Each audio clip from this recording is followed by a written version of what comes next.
మీ business ఏదైనా మీ ఊర్లో promotion చేయాలంటే అది సుమన్ టీవీతోనే సాధ్యం. ఇప్పుడే సంప్రదించండి. 15 రోజులుగా స్టేషన్ గన్పూర్ శాసనసభ్యులు కడియం శ్రీహర్ గారు నా మీద,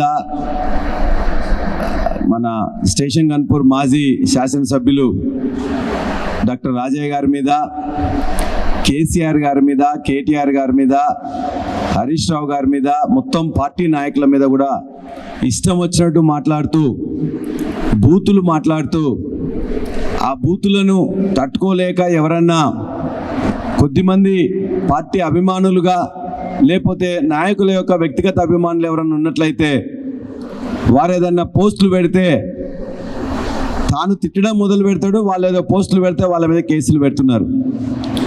మా దగ్గర ఇప్పటికే ఒక 10-12 మంది మీద కేసులు పెట్టిండ్రు, కొంతమందిని జైలుకి పంపించిండ్రు, ఇంకొంతమందిని జైలుకి పంపిస్తానని చెప్పేసి అలా హెచ్చరిస్తూ ఉన్నాడు. వారితో పాటు నన్ను కూడా హెచ్చరించాడు.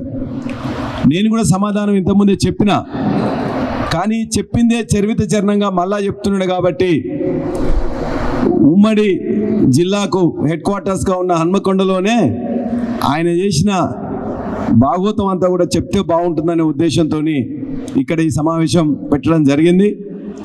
మా వినయన్న చెప్పినట్టు 25 సంవత్సరాల చరిత్రలో టీఆర్ఎస్, బీఆర్ఎస్ పార్టీలు ఏ విధంగా పెట్టినాయి అన్ని కూడా వివరించిండ్రు.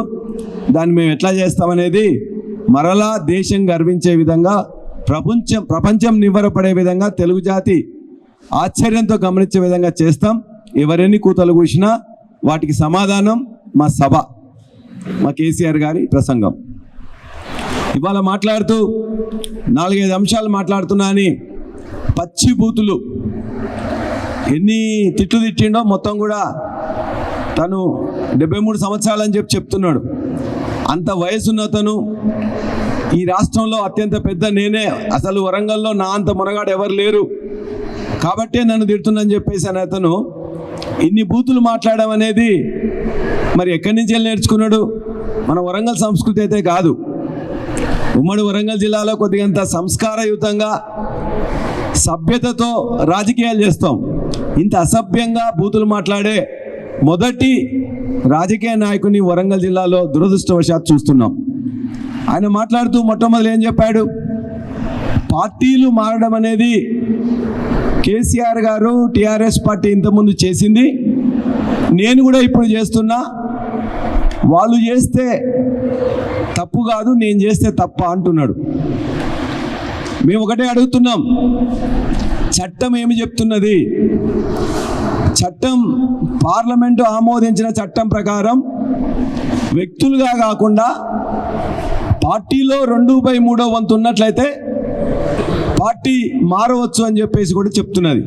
దాని ప్రకారమే కేసీఆర్ గారు గతంలో పార్టీలు మారిన వారిని ఆహ్వానించింది తప్ప ఎవరింటికి పోయి కండువాలు వేయలేదు, ఎవరు వస్తే కూడా వాళ్ళకి ఇష్టం వచ్చినట్టు కండువాలు వేయలే. మొదటిది.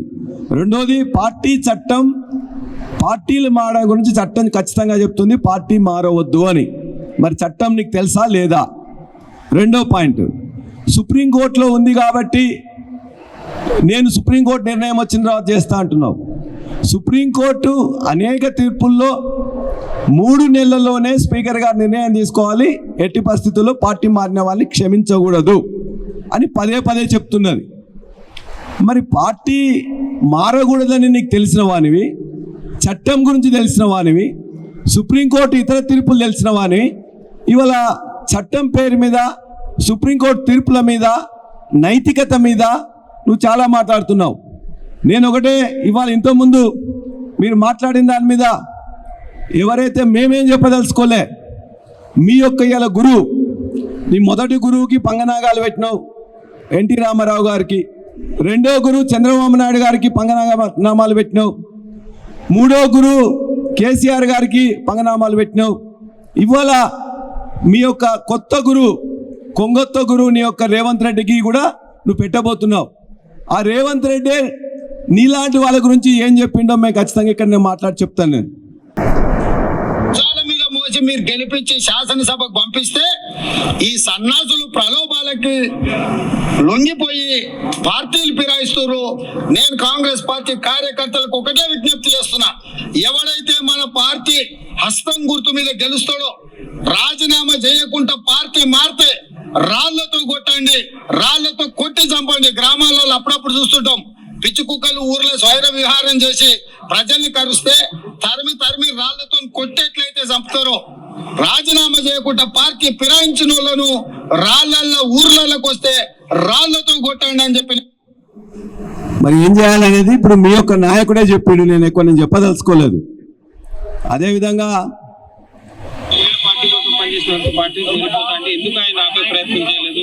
ఇప్పుడు 40 ఏళ్ళు అనుభవించి సిగ్గుండాలి ఈ వయసులో పార్టీ మారడానికి. సత్యముందలు ఏం రోగం వచ్చింది ఆయనకు, ఏం తక్కువ చేసింది ఆయనకు, అన్ని ఇచ్చింది పార్టీ, సిగ్గుండదు. 40 ఏళ్ళు పార్టీ కోసం పనిచేసినారు. ఇప్పుడు 40 ఏళ్ళు అనుభవించి సిగ్గుండాలి ఈ వయసులో పార్టీ మారడానికి. సత్యముందలు ఏం రోగం వచ్చింది ఆయనకు, ఏం తక్కువ చేసింది ఆయనకు, అన్ని ఇచ్చింది పార్టీ, సిగ్గుండదు. తెలంగాణ డిప్యూటీ సీఎం కడియం శ్రీహరిపై తీవ్ర స్థాయిలో ధ్వజమెత్తారు TTDP MLA Revanth Reddy. TTDP నేతలను కోతులని అనటం ఆయన విజ్ఞతకే వదిలేస్తున్నామని అన్నారు రేవంత్ రెడ్డి. గోతికాడ నక్కల మాల మాదిగల రిజర్వేషన్ ను కడియం కొట్టేశారన్నారు. కడియం కులంపై నిజ నిర్ధారణ జరగాలన్నారు రేవంత్ రెడ్డి. అదే విధంగా మేము గోతికాడి నక్కలం కాదు, కడియం శ్రీహరి లాగా గోతికాడి నక్కలం కాదు, దొరగారి కాపలా కుక్కలం అంతకంటే కాదు. ఈ రోజు మాదిగ మాలల రిజర్వేషన్లను కొట్టేసి గోతికాడి నక్కలాగా వాళ్ళ నోటికాడి ముద్దను కొట్టేసిన కడియం శ్రీహరి గారు కూడా ఈ రోజు ఆలోచన చేసుకోవాలి. నిన్న మొన్నటి వరకు ఇదే తెలుగుదేశంలో నీకు రాజకీయ భిక్ష పెట్టింది పార్టీ. రాజకీయ భిక్ష పెట్టిన పార్టీని, నాయకుడిని, సహచర సభ్యుల్ని కోతులని సంబోధించడంలోనే నీకున్న జ్ఞానము, నీకున్న పరిజ్ఞానము, నీ ఆలోచన విధానం బయటపడుతుంది. ఎప్పటికైనా కడియం శ్రీహరి గారు, మీకు ఒక్కరికే మాటలు రావు, మేము మాట్లాడమంటే నువ్వు తల ఎక్కడ పెట్టుకుంటావో కూడా నాకు తెలీదు. అదే విధంగా ఈ రోజు నిజంగానే కడియం శ్రీహరి గారు మాల మాదిగ సామాజిక వర్గాలకు సంబంధించిన వాడైతే శాసనసభలో ఒక నిజ నిర్ధారణ కమిటీ వేసి కమిటీ ముందల విచారణ జరిగి ఆయన శీలాన్ని ఆయన నిరూపించుకోవాల్సిన అవసరం ఉన్నది. ఆయన ఏ సామాజిక వర్గం వాడు, ఏ సామాజిక వర్గం కోటాలో పదవులు అనుభవిస్తున్నాడో ప్రజలకు కడియం శ్రీహరి గారు సమాధానం చెప్పాలని చెప్పి తెలుగుదేశం పార్టీ డిమాండ్ చేస్తుంది.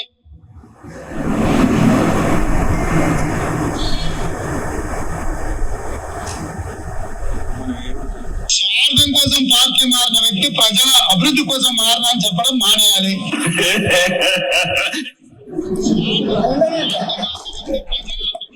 ఇప్పుడు వాళ్ళ యొక్క కొత్త గురువే ఆయన గురించి ఏం చెప్పిండని చెప్తున్నా, నేను ఎక్కువ మాట్లాడను. అందుకే చట్టం క్లియర్గా చెప్తుంది నువ్వు పార్టీ మారొద్దని. 2 సుప్రీంకోర్టు తీర్పులు ఉన్నాయి. 3 మీ కొంగొత్త గురువు ఏదన్నాడో ఆ కొంగొత్త గురువు కూడా నీ మీద అభిప్రాయం, నువ్వు పార్టీ మారిన దాని మీద అభిప్రాయం కూడా క్లియర్గా చెప్పిండ్రు. మేము మా యొక్క కార్యకర్తల కష్టంతో నేనే నిన్ను సీటు వచ్చిన తర్వాత నిన్ను నా కారులో ఎక్కించుకొని వచ్చిన, గన్పూర్కి తీసుకొచ్చిన తర్వాత మా ఇంట్లో మొత్తం 2000 మంది ముఖ్య కార్యకర్తలతో అందరికీ భోజనం పెట్టి ఈ కడియం శ్రీహరి అనే అతనికి ఓటేయాలని చెప్పి కూడా చెప్పినాం. నేను, మా కుటుంబం, మా కార్యకర్తలు, మా నాయకులు శ్రమించి నిన్ను గెలిపించిండ్రు. కాబట్టి అలా నాకు హక్కు లేదు, మేము ఇష్టం వచ్చినట్టు చేస్తా అంటే ఇష్టం వచ్చినట్టు చేయడానికి రాజకీయాల్లో నీ ఇష్టం వచ్చినట్టు మాట్లాడొచ్చు. ఖచ్చితంగా రేపు పొద్దున నువ్వు ఎట్లా ఉందంటే మాట్లాడేది, నాలుకని ఇష్టం వచ్చినట్టు మరలేస్తున్నావు. ఆరిపోయే ముందు దీపం ఎక్కువ వెలుగుతుందట, ఆ చందంగా ఉన్నది. నువ్వు ఖచ్చితంగా రాజీనామా చేయనంత వరకు నీవు ఏ కూతలు ఊసినా ఖచ్చితంగా మాకు హక్కు ఉన్నది, మాట్లాడతాం. నీకు చీము నెత్తురుంటే, నీకు సిగ్గు శరం ఉంటే, నీవు మేమిచ్చిన పదవి, మా స్టేషన్ గన్పూర్ నాయకులు కార్యకర్తల శ్రమతో మా ప్రజలు ఇచ్చిన పదవిని 2004 నుండి నిన్ను తిరస్కరించిండ్రు. 2004లో విజయరామారావు గారు గెలిచిండ్రు, 2009లో రాజయ్య గారు గెలిచిండ్రు, 2012లో రాజయ్య గారు గెలిచిండ్రు, 2014లో రాజయ్య గారు గెలిచిండ్రు. గులాబీ కండువా అయినంత వరకు నిన్ను తెలంగాణ మాట అన్నంత వరకు నేను మొత్తం కూడా చిత్తుగా ఓడించిండ్రు. ఇవాళ మళ్ళీ గులాబీ కండువా వేసి మేం గెలిపిస్తే గెలిచినావు కాబట్టి నువ్వు ఖచ్చితంగా సిగ్గు శరం ఉంటే, చీము నెత్తురుంటే రాజీనామా చేసి మళ్ళీ పోటీ చేసి గెలువు, అప్పుడు మాట్లాడకుండా ఉంటాం. అప్పటిదాకా ఖచ్చితంగా బరాబరుగా మాట్లాడతామని చెప్పి తెలియజేస్తున్నాం. ఇంకోటి మాట మాట్లాడతాడు, దేవాదుల సృష్టికర్త నేను. దేవాదుల సృష్టికర్త, దేవాదులకు నువ్వేం చేసినావయ్యా? 2004లో లేవు, 9లో లేవు, 12లో లేవు, 14లో లేవు, 18లో లేవు, 23లో లేవు. దరిదాపుగా 20 ఏళ్ళ నుంచి వెళ్ళి స్థానమే లేదు కదా. 2001 నుంచి వెళ్ళి 2004 వరకు చంద్రబాబు నాయుడు గారు దేవాదులకు ఇచ్చింది 0. 2004 నుంచి వెళ్ళి 2014 వరకు కాంగ్రెస్ పార్టీ ఇచ్చిన ఆయకట్టు 40,000 ఎకరాలు. 2014 నుంచి 2023 వరకు 8,000 కోట్లతో కేసీఆర్ గారు 5,14,000 ఎకరాలకు నీళ్ళు ఇచ్చింది. ఆ నీళ్లను ఆన్ చేయడానికి ఉన్న మోటార్లను చేతగాని దద్దమ్మలు నువ్వు మీ యొక్క శాసనసభ్యులు మోటార్లు, మేము పెట్టిన మోటార్లని దేవన్నపేటలో 46 కిలోమీటర్లు టన్నెల్ తీసుకొచ్చి అక్కడ నుండి 7 కిలోమీటర్ల పంపులు మోటార్లు ధర్మసాగర్కి వేస్తే దాన్ని ఆన్ చేయడం కూడా చేతగాని మీళ్ళు నేను దేవాలయ గురించి నేను చేసిన అని చెప్పేసి మాట్లాడుతున్నావు. నేను ఇక్కడే చెప్తా, చూపిస్తా ఒకటి దేవాలయ గురించి ఎవరు చేసిన అనేది.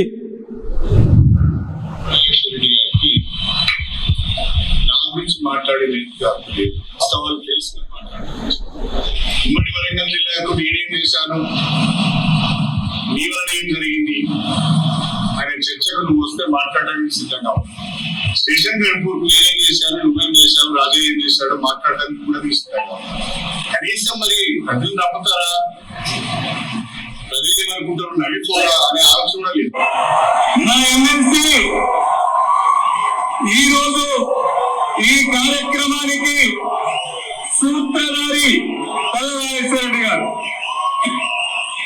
తెలంగాణ వచ్చిన తర్వాతనే గౌరవ ముఖ్యమంత్రి కేసీఆర్ గారు ఈ దేవాదుల ప్రాజెక్టును త్వరితగతిన పూర్తి చేయాలని ఆలోచించి 8,000 కోట్ల రూపాయలు ఇప్పటి వరకు ఖర్చు పెట్టారు. ఇంకొక 1,000 కోట్ల రూపాయలు ఖర్చు పెడితే దేవాదుల మొదటి దశ, 2వ దశ, 3వ దశ పూర్తి కాబోతున్నాయని చెప్పి మీ అందరికీ సవినయంగా తెలియజేసుకుంటున్నారు.